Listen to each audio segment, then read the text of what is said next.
Students, आज हम class 8 की एक्सरसाइज 2.2 का क्वेश्चन नंबर 8 करेंगे। क्वेश्चन नंबर 8 है, 3 लगातार पूर्णांक बढ़ते क्रम में लेकर उन्हें क्रमशः 2, 3 और 4 से गुना करके फिर योग करने पर हमें 74 प्राप्त होता है। तीनों पूर्णांक ज्ञात कीजिए। तो इस क्वेश्चन में क्या कहा गया है, 3 पूर्णांक है, तीनों लगातार हैं, जैसे कि 5, 6, 7, 7, 8, 9 ऐसे लगातार हैं।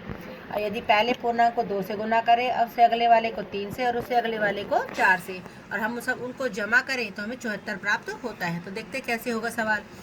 माना पहला पूर्णांक हमने कितना मान लिया x, तो दूसरा पूर्णांक हो गया इससे 1 ज़्यादा x जमा 1, तीसरा पूर्णांक हो गया इससे 2 ज़्यादा x जमा में 2, यानी इससे 1 ज़्यादा है लेकिन इससे कितना ज़्यादा हो गया, वो 2। प्रश्नानुसार पहले वाले पूर्णांक की कितने से गुना करनी थी, 2 से, तो ये तो हो गया 2x जमा का निशान। दूसरे वाले पूर्णांक की कितने से गुना करनी थी, x जमा 1 की 3 से, जमा अगला वाला पूर्णांक हमारा तीसरा पूर्णांक x जमा में 2, इसकी कितने से गुना करनी थी हमें, 4 से, और इन सबको आपस में क्या करना था, जमा, और हमें कितना प्राप्त होता है, 74। तो हमने किया इसको 2x जमा 3 की x से गुना की 3x जमा 3 की x से गुना करी 3 एकम 3, जमा का निशान 4 की x से गुना करी 4x, जमा का निशान 4 की 2 से गुना की 4 दूनी 8, बराबर में कितना हो गया, 74। इस पूरे की 3 से गुना होगी, इस पूरे की ही 4 से गुना होगी। अब हम क्या करेंगे, 2x 3x और 4x इनको जोड़ा, 4 और 3 7, 7 और 2 9, 9x हो गई, जमा 8 और 3 कितने होते हैं, 11, बराबर में 74। 9x बराबर 74, जमा के 11 उधर गए घटा के 11, 74 में से 11 गए 63, x का मान निकाला 63 बटे में कितना आ गया, 9, 63 बटे में 9 किया, 9 सत्ते 63, x का मान हमारा कितना निकल के आ गया, 7। अतः x का मान हमारा कितना निकला था, 7। तो पहला पूर्णांक हो गया 7, दूसरा पूर्णांक हो गया उससे 1 ज़्यादा 8, और तीसरा पूर्णांक हो गया इससे 2 ज़्यादा यानी 9।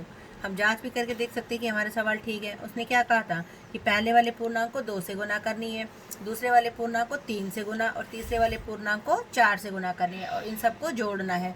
तो हमारा 74 आना चाहिए। 7 दूनी 14, 8 तिया 24 और 9 चौक 36, इन तीनों को जोड़ेंगे तो हमारा 74 ही आंसर आएगा। हमारा क्वेश्चन नंबर 9 है, राहुल और हारून की वर्तमान आयु में अनुपात 5:7 है। 4 वर्ष बाद उनकी आयु का योग 56 वर्ष हो जाएगा। उनकी वर्तमान आयु क्या है। वर्तमान आयु का मतलब अभी इस टाइम हमारी आयु कितनी है। जैसे अगर किसी की आयु अभी इस टाइम 16 वर्ष है, तो 4 साल बाद उसकी आयु क्या होगी, बढ़ेगी, कितनी हो जाएगी उसकी, 20 वर्ष। ऐसे ही हमें आज की आयु माननी है। तो अनुपात वाले सवाल में मैंने पहले भी बताया था 5वें क्वेश्चन में कि हम x मान लेते हैं। तो ये थी राहुल की आयु, ये थी हारून की आयु। तो हम क्या करेंगे, माना राहुल की वर्तमान आयु 5x और हारून की वर्तमान आयु 7x। 4 वर्ष बाद राहुल क्या हो जाएगा, उसकी आयु 4 साल और बढ़ जाएगी। आज उसकी आयु 5x है, तो 4 साल बाद क्या होगा, 5x जमा में 4। 4 वर्ष बाद हारून की आयु कितनी हो जाएगी, आज हारून की आयु 7x है, 4 साल बाद और 4 जुड़ जाएंगे उसमें, तो 7x जमा में 4। फिर उसने क्या कहा था कि 4 साल बाद जो दोनों की आयु है यदि उनको जोड़ दे तो हमें 56 प्राप्त होगा। तो ये थी हमारी 5x जमा में 4 राहुल की आयु, 7x जमा में 4 हारून की आयु। तो दोनों की आयु को मैंने क्या किया, जोड़ दिया, तो 56 आना चाहिए। 5x जमा में 7x कितना होता है, 12x जमा 4 और 4 कितने होते हैं, 8, बराबर 56। 12x 56 जमा के 8 उधर गए घटा के 8, कितना हो गया, 48। x का मान निकाला 48 बटे में कितना हो गया, 12, 12 चौक 48, 4। अतः राहुल की वर्तमान आयु, राहुल की हमने क्या मानी थी, 5x, तो 5 गुना में x की मान कितना है, 4, 5 चौक 20 वर्ष।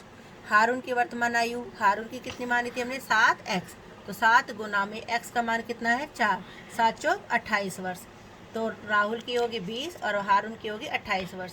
सवाल को चेक कैसे करेंगे, 4 साल बाद राहुल कितना हो जाएगा, 24 साल का, और हारून कितना हो जाएगा, 28 और 4 32 साल का। तो 24 और 32 को जोड़ेंगे तो हमारी कितनी एज निकल के आएगी, 56। दोनों की जोड़ 56 होगा। क्वेश्चन नंबर 10 है, किसी कक्षा में बालक और बालिकाओं की संख्या में अनुपात 7:5 है।